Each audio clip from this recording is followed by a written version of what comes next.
Hi friends, welcome to my channel. నేను చిరి లక్ష్మి. సీతాయనంలో అర్థం story అయిపోయింది కదా. అనసూయదేవి ఎలా తపస్సు చేసింది, మందాకిని నది యొక్క నీరుని ఎలా తెచ్చింది అనేది మనమంతా ఇప్పుడు చూస్తూ ఉన్నాము. సీత ఇంకా ఇలా చెప్తుంది, మీ తండ్రి గారు, నేను, ఆమె మరి ఆత్రి మహర్షులు వారి ఆశ్రమం దగ్గర సందర్శించాము. ఆమె సృష్టించినదంతా దేవలోకం లాగానే ఉంది.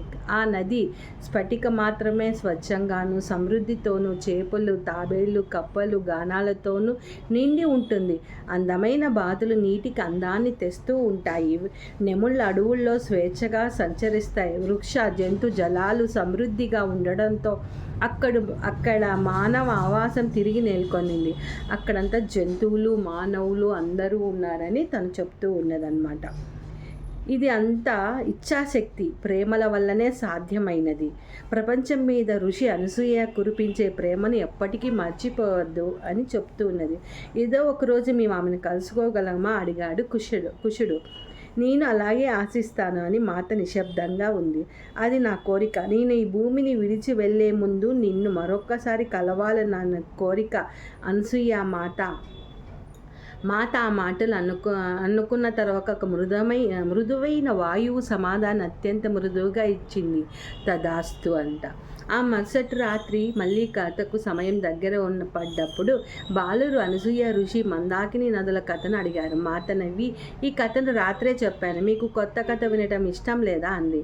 వారిద్దరూ తల ఊపారు. అయితే ఇప్పుడు నేను నీకు అరుంధతి ఋషి, వశిష్ఠి మహర్షుల కథ చెప్తాను. వాళ్ళని కలుసుకోవడము మీకు జ్ఞాపకం ఉందా? వారు లేదు అన్నట్టుగా తల ఊపారు. వారు మిమ్మల్ని సందర్శించారు, కానీ మీరు చాలా చిన్నగా ఉండటం వల్ల అది జ్ఞాపకం ఉంచుకోలేదు. అరుంధతి ఋషి, వశిష్ఠి మహర్షి ఈ ఇద్దరు చాలా వివేకవంతులు, శక్తివంతులు. ఆ ఋషులకు వివాహం జరిగింది.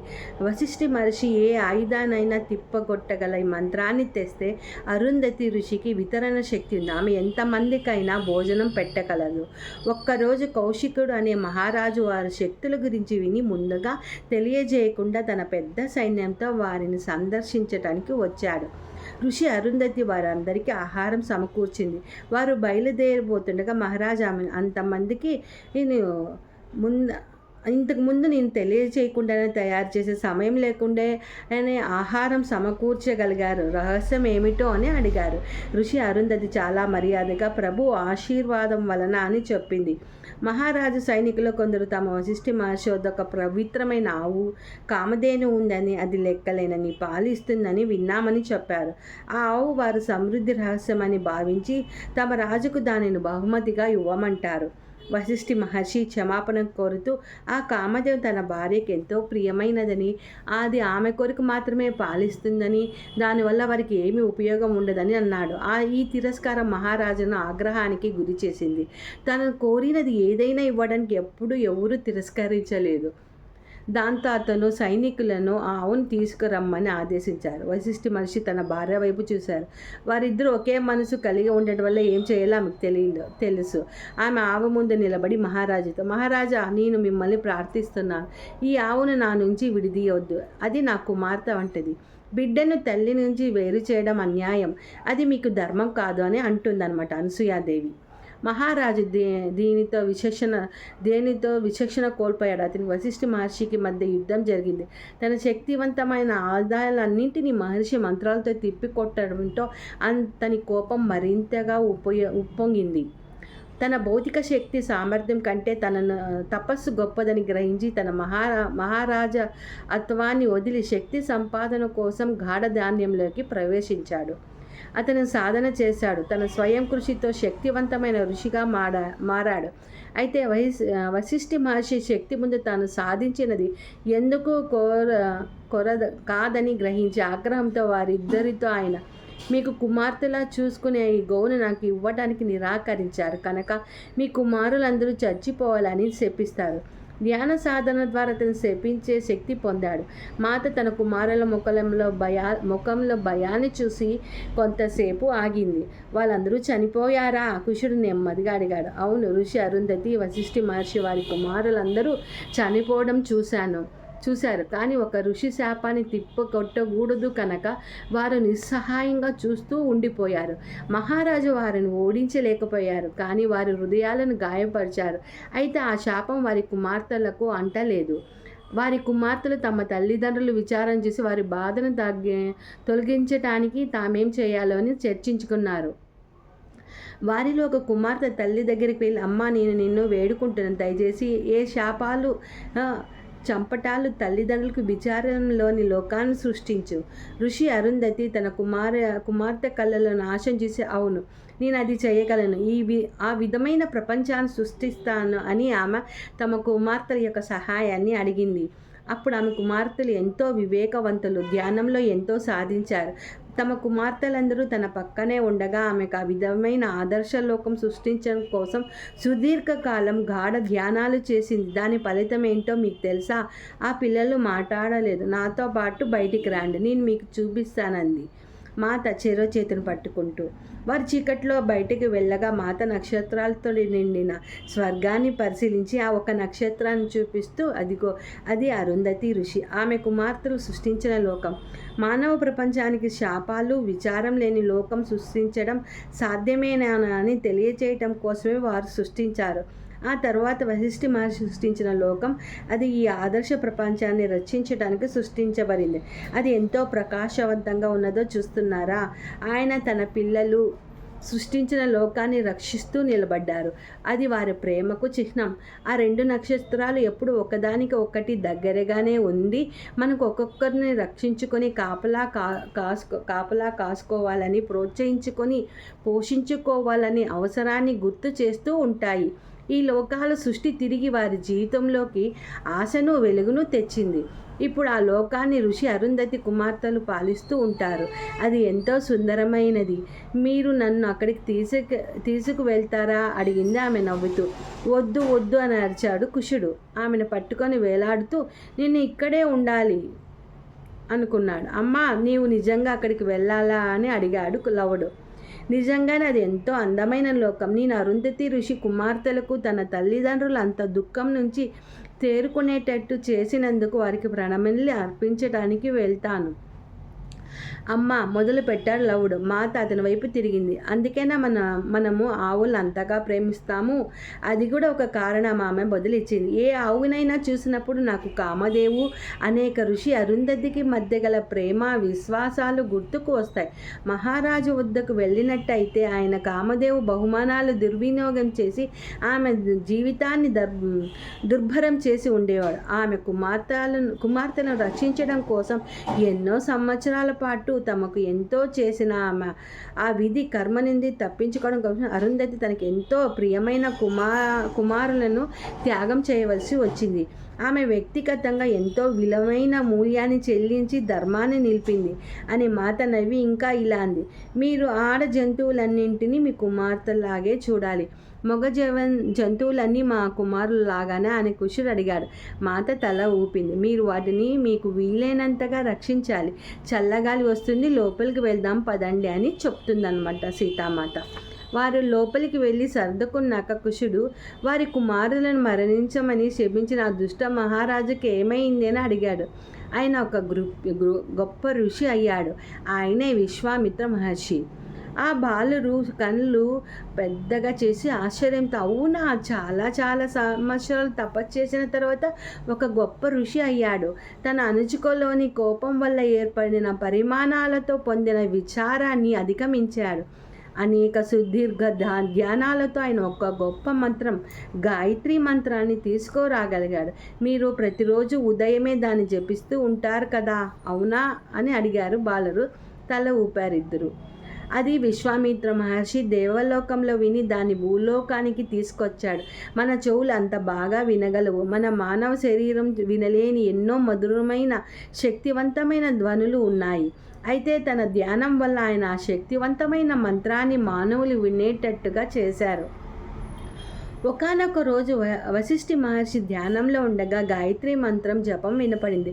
ఆయన తల వంచి మాకు ఆ మంత్రాన్ని అందించి వారికి నేను నివాళులు అర్పిస్తాను అన్నాడు. వెంటనే ఆయన మంత్రాన్ని భూమి మీదకు తెచ్చిన వారు ఎవరో గుర్తించారు. ఆయన హృదయంలో క్షమ బీకింది. ఆ వెంటనే విశ్వామిత్ర మహర్షి వశిష్ఠి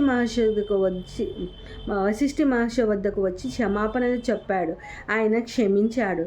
కానీ తన కుమారుల మరణం వల్ల తీవ్ర విచారానికి లోయిన తన భార్య నుంచి కూడా క్షమాపణలు కోరమని చెప్పాడు.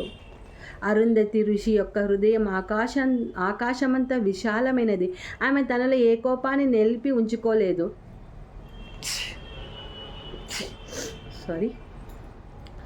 విశ్వామిత్ర మహర్షి ఆమె వద్దకు వెళ్ళేసరికి ఆమె ఆయనను క్షమించింది. ఆమె దయగా అంత బాధాకర పరిస్థితి నుంచి ఎంతో మంచి జరిగింది చూడు. మీరు విశ్వం యొక్క మేలు కొరకు ఒక బలమైన శక్తిగా మారారు. ఎంతోమందికి ఉపయోగపడతారు. నా కుమార్తెలు బాధలేని లోకాన్ని సృష్టించారు. అది రాబోయే యుగాల్లో మానవాళికి ఒక ఉదాహరణగా నిలిచి ఉంటుంది. బాలురు ఆలోచనలో పడ్డారు. అప్పుడు మాత, ఈ కథ నుంచి మేము ఏం నేర్చుకున్నామని అడిగారు. లవుడు ముందుగా జవాబు ఇచ్చాడు. అత్యంత ఘోరమైన చర్య నుంచి కూడా క్షమించబడుతుంది. దాని నుంచి మంచే వస్తుంది. అది ఎంతో ముఖ్యమైన పాఠం. మన హృదయంలో నీచమైన దానిని కూడా క్షమించేటంత విశాలంగా ఉండాలి. అయితే ఆ పని చేసిన వారు తమ చేసిన తప్పును అర్థం చేసుకోగలగాలి. అప్పుడు మాత్రమే క్షమా సంభవం బదిలిచ్చింది మాత. తర్వాత ఆమె కుషన్ వైపు తిరిగి, కుషా నువ్వేం నేర్చుకున్నావు అని ఆమె అతని వెంటనే ఏమీ ఎట్టికేలకు నేను అరుంధతి కుమార్తెల గురించి ఆలోచిస్తాను. వారు తమ తండ్రుల కోసం ఎంతో గొప్ప పని చేశారు కానీ అని మౌనంగా ఉండిపోయారు. కానీ ఏమిటి కుషా అని మృదువుగా అడిగింది. కానీ నీకు కుమార్తెలు లేరు. మాకేమైనా జరిగితే ఆ విచారం నుంచి రక్షించడానికి నీకు ఎవరు ఉంటారో అని అడిగాడు కొంత విచారంగా. ఆమె నవ్వింది. నువ్వు చెప్పింది నిజమే, కానీ కుమార్తెలు లేరు కానీ మనవరాళ్ళు ఉంటారు. మీరిద్దరూ చెరొక్కరు నాకు ఇవ్వండి. అది కాక మీకు ఏమి జరగదు, నేను హామీ ఇస్తున్నాను. నేను శాపాలు లేని లోకంలో ఉండాలని కోరుకుంటున్నాను అన్నాడు ఆవలిస్తూ. వాళ్ళు అలసిపోయి ఉండటం చూసి మాత నేను వారిని లోనికి తీసుకువెళ్ళాను. వాళ్ళు ఇంకా ఏదో అవుతుందనే భావంతోనే ఉండటం వల్ల ఆ రాత్రి మాతతానే పడుకుంటామన్నారు. నిద్రకు పోతుంటే లవుడు, అమ్మ ఈ లోకంలో ఎంతో దూరం ఉంది కదా, నీవు అక్కడికి ఎలా వెళ్ళావు అని అడిగారు. ఆమె విచారించడం మొదలుపెట్టి, మీరు నిద్రపోయినప్పుడు నేను నక్షత్రాల మధ్య నడుస్తాను. వాటి మధ్య ఉన్న ప్రేమ శాంతి ఉన్నాయి అన్న నమ్మకంతో. నీ క్రింద నీలా పడుకుని నీవెలా నడుస్తావో నాకు కుషుడు కలలో తేలిపోతున్నాడు. పుత్రులారా, నడవటం అనేది అనేక విధాలుగా ఉంటుంది. అలానే ప్రయాణం కూడా అనేక విధాలుగా ఉంటుంది. భూమిపై జీవరాశి మాత్రమే శ్రద్ధ చూపవసరం లేదు. విశ్వమంతా శ్రద్ధ అవసరమైనప్పుడు జీవజాలము ఉంది. బాలురు నిద్రించారు. మాత బయటకు వచ్చి ఆకాశాన్ని చూస్తూ ఉంది. నేను బాలురు వద్దకు వెళ్ళిపోయాను. నేను నా మనవరాలను చూసుకోవడానికి కానీ లేదు, లవకుశులు భార్యలు చూడ్డానికి కానీ ఈ లోకంలో ఉండను. ఆమె అరుంధతి నక్షత్రాన్ని తదకంగా చూస్తూ శాంతి స్వరంతో చెప్పింది. కానీ సోమ, నువ్వు నా మనవరాలని చూసుకుంటావు. నేను నీ కళ్ళ ద్వారా వాళ్ళని చూసి నీ చేతులతో ఎత్తుకుంటాను. నాకు మితులలో ఉన్న స్వాతంత్రం అంతా వారికి ఉండాలని నేను కోరుకుంటాను. అది జరిగేటట్టు నువ్వే చూడాలి. నువ్వు నాకు ఆ మాట ఇవ్వు.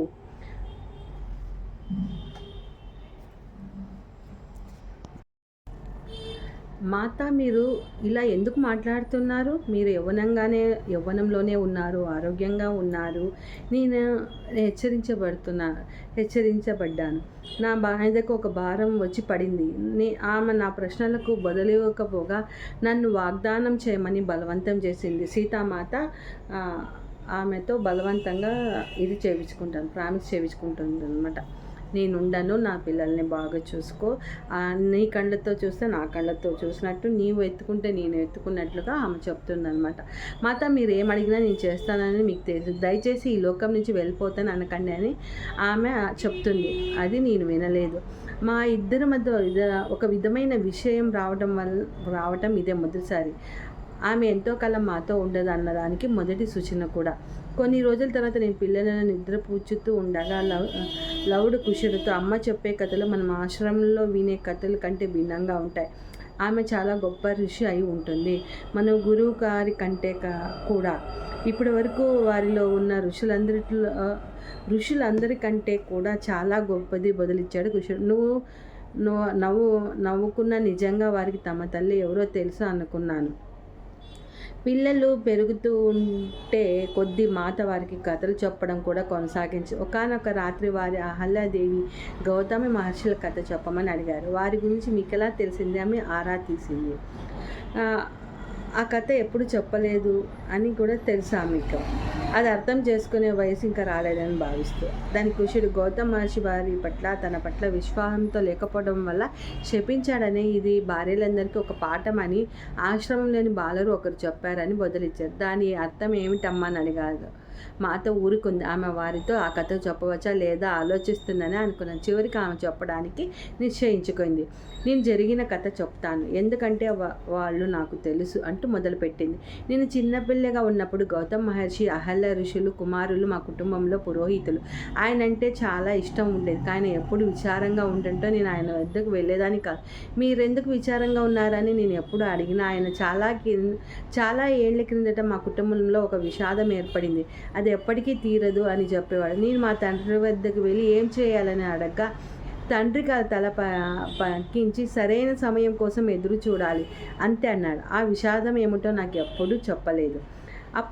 అప్పుడు ఒకరోజు నేను గౌతమ మహర్షిని కలుసుకున్నాను. ఆయన మా తండ్రి మీ తాతగారితో మాట్లాడడానికి వచ్చారని, అనేక మంది ఋషుల మధ్యలో ఉన్నారు. నేను ఆయన ముఖంలో కుమారుల ముఖంలో ఉండే విచారాన్ని చూస్తే ఆయన వద్దకు వెళ్ళి గౌతమ మహర్షి ఎంతో వివేకవంతులు, ఆయన ఒక భయంకరమైన పనిని ఎలా చేసి ఉంటాడు అని అడిగాను. గౌతమ మహర్షి ఎప్పటికీ మాట్లాడడానికి ఇష్టపడిన ఆ విషయం గురించి సరిగ్గా ఎవరికీ తెలియదు. కానీ గౌతముని వివేకము, ఆయన భార్య సౌందర్యం ఎంతో గొప్పది. దేవతల రాజైన ఇంద్రుడు కూడా వారిని చూసి అసూయపడేవాడు అనేవారు. ఆ అసూయలోనే గౌతమ మహర్షి లేనప్పుడు ఇంద్రుడు గౌతముని భార్య వద్దకు వచ్చి ఆమె భార్యలాగా మాయారూపం ధరించి వచ్చాడు. ఆమె అతని భర్త అని భావించింది. గౌతమ మహర్షి తిరిగి వచ్చి జరిగినది చూశాడు. ఆయన ఆమెను శపించక ఆమె శిలలాగా మారింది. ఆమె ఇప్పటికీ అలానే ఉంది అని మా తండ్రి నాకు వివరించాడు. మీరు విన్న కథ ఇదేనా? వారు తల ఊపారు. అయితే నిజంగా ఏం జరిగిందో నేను మీకు వివరిస్తాను. ఇంద్రదేవుడు అంత నిర్మలమైన జ్ఞానవంతురాలైన స్త్రీ అయిన అహల్య ఋషిని వంచడంలో నేను నమ్మలేకపోయినాను. దాని గురించి నేను ఎంతో బాధపడి చివరిగా ఇంద్రదేవుని అడిగి తెలుసుకుందామని వెళ్ళాను. నువ్వు ఇంద్రదేవుని చూసావా అని ఆశ్చర్యంగా అడిగాను. ఆమె నాకు కథ ఎప్పుడూ చెప్పకపోవడంతో ఆమె తల ఊపి బదిలిచ్చింది. నేను వెళ్ళాను. అది నువ్వు పరివార కృత్యంలోకి రాకముందే సోమా. అది ఒక కలలో. ఒకనొక రాత్రి నేను స్వర్గలోకంలో ఇంద్రదేవుని ముందు నిలబడి ఉన్నా. ఆయన నా వైపు ప్రేమగా చూస్తూ, బిడ్డ అడుగు, నువ్వు అడగదలిచినది ఏమైనా అడుగు అన్నాడు. మీరు అహల్య ఋషిని ఎందుకు వంచారని అడిగాను కళ్ళనీళ్ళతో.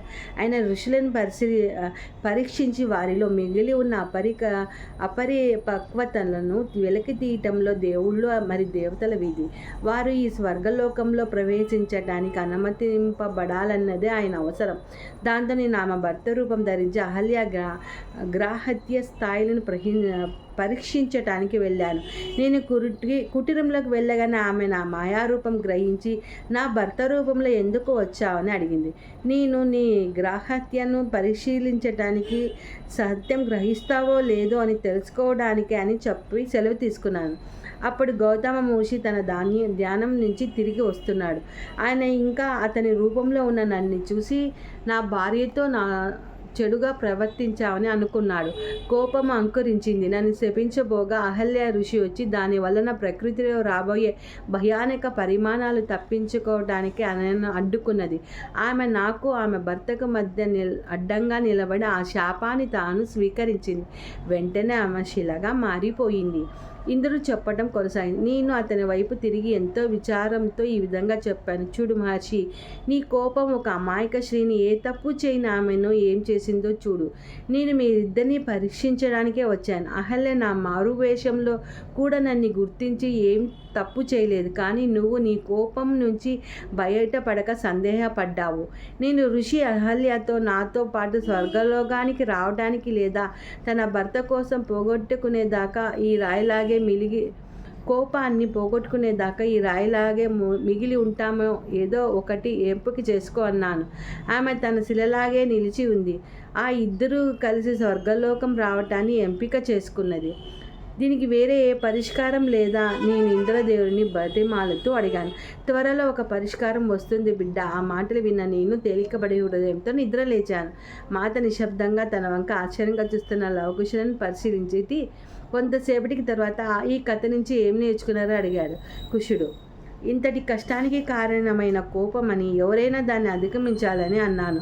ఆమె తల ఊపి లవ్ నుంచి వైపు అతను ఏమి మాట్లాడకపోయేసరికి రెట్టించి, దీనిలో నువ్వు నేర్చుకోవాల్సింది ఏముంది లవ అని.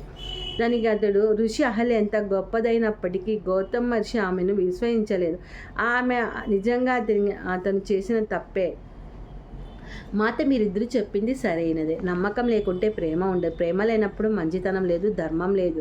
ప్రేమే అన్నింటికీ మూలం. ఇంద్రదేవుడు శపించబడితే మొత్తం ప్రకృతి అంతా అల్లకల్లోలం అవుతుందని గ్రహించి ఆలోచించక లోకం మీద ప్రేమతో ఆమె మధ్యలో అడ్డుగా వచ్చింది. ఆమె తన భర్త మీద ప్రేమతో శిలగా నిలిచి ఉండాలని అనుకుంది. గౌతమ మహర్షికి గొప్ప జ్ఞానం ఉంది, కానీ రుహి అహల్యకి గొప్ప ప్రేమ ఉంది. ప్రేమ లేని జ్ఞానం వివేకం కాబోదు. గౌతమ మహర్షి తన భార్యకు సంభవించిన దానిని చూసి తీవ్రంగా ఆందోళన చెంది ఆమె పట్ల తన పొరపాటు సరిదిద్దుకునే వరకు బయటికి రానని చెప్పి ధ్యానస్థితిలోకి వెళ్ళిపోయాడు. ఆ క్రమంలో ఆయన తన కదలలేని, మాట్లాడలేని, నిస్సహాయురాలైన భార్యని ఒంటరిగా వదిలి వెళ్ళాడు.